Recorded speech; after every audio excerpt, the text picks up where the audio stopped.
Another great season of racing at the historic Sands Speedway, ready to be put in the books as the track readies to crown its track champions here today for the 2020 season. Hi, I'm Todd Rose, here with the Rose Racing Report at the Sands Speedway.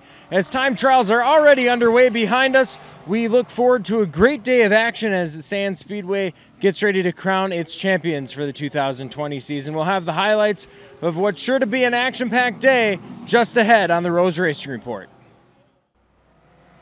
The first feature underway belonged to the stock four-cylinder division, which had a packed field this week. The end of lap 1, however, saw trouble for Tyler Hammond in the 17 as he took a trip into the dirt in turn 4. Following the restart, Hammond would slow through turns 1 and 2 and take his car back to the pit area.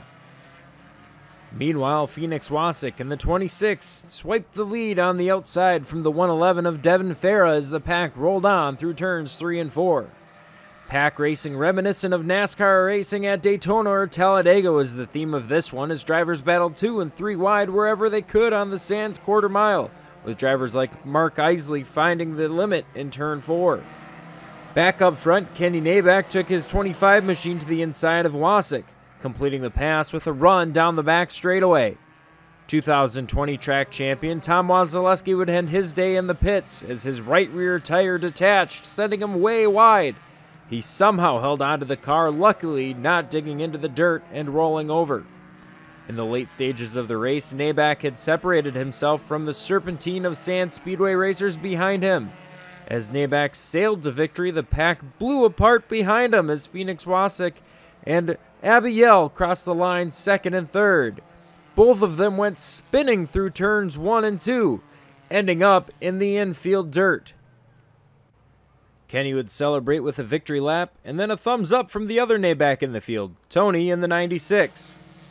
Another lap 1 incident would mark the beginning of the modified four-cylinder feature as Al Wendrick went wide through turn 2. He would rejoin the pack for the restart, which saw Todd Mackey in the 16 taking the lead from the 11 of Barry Peterson. Further back, the 23 of Anthony Karnak, 8 of Reese Cavan, and 01 of Gage Nutt put on quite the entertaining battle. Nutt would use the inside line to get around Cavan, then around Karnak all in one lap. Soon after, Reese Cavan would make the same move to get around Karnak as well, while Gage Nutt kept on the attack, passing the 06 of Ray Belmore off camera. Cavan and Karnak would then reel in Belmore themselves, with Cavan grabbing the spot on the inside lane. At the head of the field, though, was 2020 track champion Todd Macking, sailing to another race win. Afterwards, the camaraderie among the Sands Speedway drivers shined as Ray Belmore, Barry Peterson, and Gage Nutt all joined Mackey on the front stretch for a group burnout as Todd's dad raised the trophy high in the air, almost as high as the smoke rose. The most exciting feature of the day was up next with a 30-lap street stock special. Doc Holliday in the 3 and Brett Whitler in 64 held the top spots early, but it was Destiny Bullard in 54 on the charge looking for the lead. But suddenly she slowed, and when Destiny reached turn 1, it was apparent as to why: a broken axle. With fluid laid down on the track, the field was stopped as track crews brought out all means necessary to clean the racing surface. With the green flag back in the air, Gary Stanaway jumped to the lead in the 111 around Doc Holliday, while Ross Olsen, in his final race in the 29, followed him through to second. Number 44, Parker Kane, tagged along to find himself in third. It wouldn't take long, though, for Kane to take his 44 to the lead, making a clean pass around the outside of Gary Stanaway in turns 3 and 4. Jeremy Yell in the 92 would make an identical move to take second away from Stanaway just laps later. At halfway, Kane led Yell, while Ross Olsen and Gary Stanaway led Ray Keskamaki in the 13 and Ryan Longtine in the 22 in a fierce four-car back from 3rd to 6th place. With laps winding down, Yell staged his first assault on leader Parker Kane, trying to use the outside once again. The move would not stick. Behind the front two, Ryan Longtine was making his presence felt with a pass to take 3rd from Ross Olsen.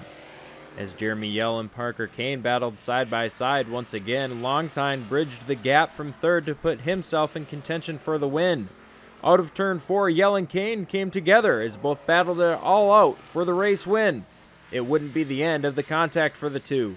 On the last lap, Kane led into turn 3, but Yell sent it in deep. Too deep. Parker went spinning in a cloud of smoke as Yell went to the lead, with the caution flag flying. Engine refired, Parker made his way back on track. Jeremy Yell, the next time by, would tap out, taking blame for the incident. He would drop to the rear of the field as Parker Kane would reassume the lead. The green and white flew together for a mad one-lap dash for the win. Parker Kane held strong on the inside, put in a clean lap, and would take the win, while Ryan Longtine and Ross Olsen finished second and third respectively. After the checkered flag, Ross Olsen would celebrate a 2020 track championship with burnouts, going out on top as he ends his racing career a champion.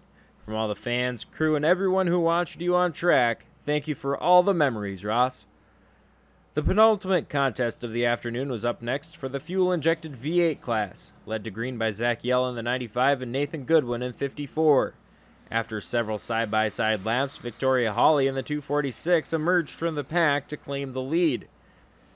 As the race rolled on, Hawley, along with the 36 of Wyatt Goodwin and 43 of Brad Lapine, separated themselves from the dueling pair of Zach Yell and Nathan Goodwin. Wyatt Goodwin would use the outside to take the lead from Victoria Hawley, who then found herself battling Brad Lapine. Then contact. Lapine went spinning with Nathan Goodwin unable to stop, with the 43 directly in his path. Both continued. Wyatt Goodwin was able to break away for a solo last lap run to the win while everyone else was jostling for position. As Wyatt grabbed the win, Victoria Hawley grabbed second with Brad Lapine third as Nathan Goodwin went for a wild ride through the infield. Wyatt Goodwin, after performing a backflip off his car, celebrated a track championship with co-driver Daryl Britton with burnouts on the backstretch. Speaking of Britton, he and Charlie Bell would duel for the late model feature race. Britton, battling a loose car, tried his best to hold on, but Charlie would grab the lead and never look back. Bell would take the double checkered flag as well as the 2020 track championship. Another season of racing is in the books at Sands Speedway, and what a season it was. To everyone at the track, thank you for allowing us to come up and cover the action for another year, and hopefully we'll see you in 2021.